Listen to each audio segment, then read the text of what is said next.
P and Q are prime numbers such that P is less than or equal to Q, and P to the power of Q plus Q to the power of P is a prime number. If so, we are asked to find all such PQ.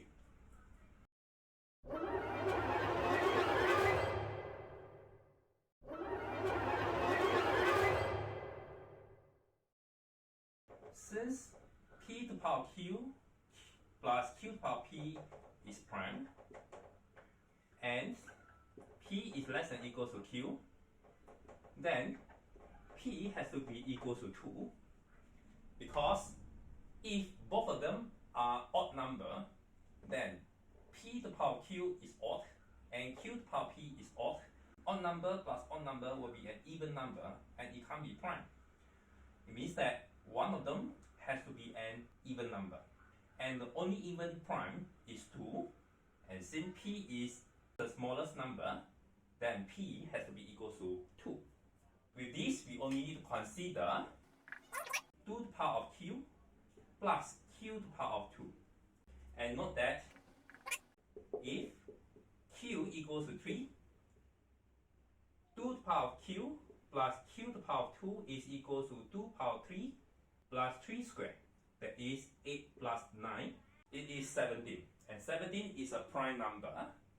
So when P equals to 2 and Q equals to 3, this number is prime. If you enjoyed this video, please like, comment and subscribe.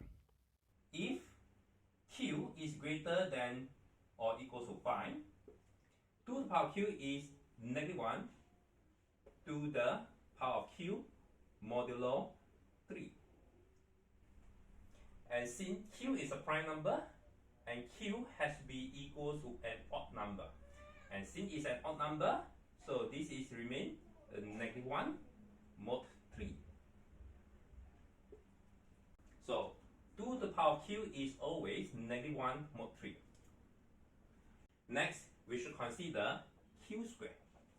Since Q is greater or equal to 5 and Q is a prime number, then we can write Q as 3k plus or minus 1.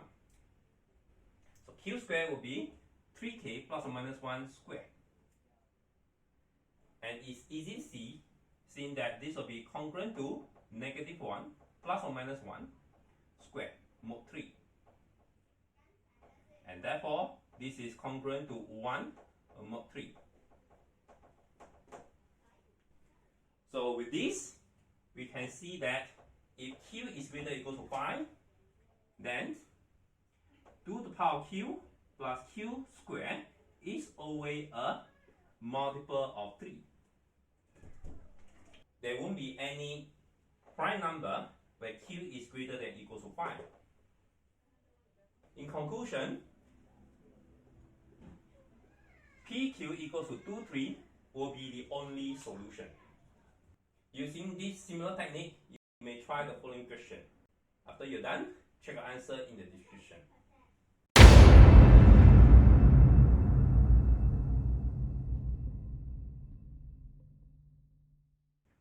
That's all for today's lessons. I'll see you again. Bye bye.